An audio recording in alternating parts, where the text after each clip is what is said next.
పోతుందని తెలియజేస్తున్నాను। अभी हमारे चंद्रबाबू जी टेक्नोलॉजी को लेकर के मेरी भारी तारीफ कर रहे थे, लेकिन मैं आज एक रहस्य बता देता हूं।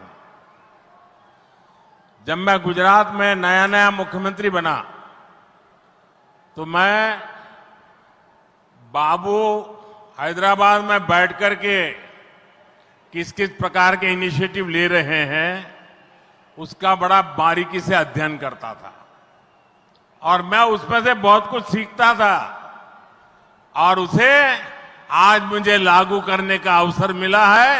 मैं लागू कर रहा हूं। ఇప్పుడు చంద్రబాబు గారు మీరందరి ముందు నాకు టెక్నాలజీ నాతో మొదలైందన్నట్టుగా ప్రశంసిస్తున్నారు, కానీ నేను మీ అందరికీ కూడా ఒక రహస్యం చెప్తాను। నేను సరికొత్తగా ముఖ్యమంత్రి అయినటువంటి రోజుల్లో గుజరాత్లో ఉన్నప్పుడు అప్పుడు చంద్రబాబు నాయుడు గారు ఆంధ్రప్రదేశ్లో హైదరాబాద్లో ఐటీని ఏ రకంగా డెవలప్ చేస్తున్నారో నేను క్లోజ్గా అబ్జర్వ్ చేసి అధికారులను కూడా పెట్టి అబ్జర్వ్ చేయించి ఆ రోజు నేను చాలా దగ్గరగా తెలుసుకున్నటువంటి విషయాలు మళ్ళీ తిరిగి ఈ రోజు ఆంధ్రప్రదేశ్కి వచ్చి మళ్ళీ మీ అందరి ముందు ఈ రోజు నేను చేయగలుగుతున్నానన్నది తెలియజేస్తున్నాను।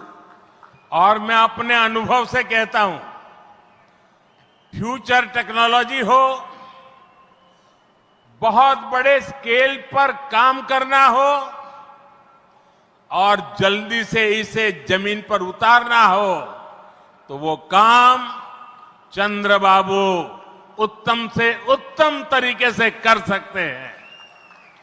అలాగే నా అనుభవంతో చెప్తున్నాను।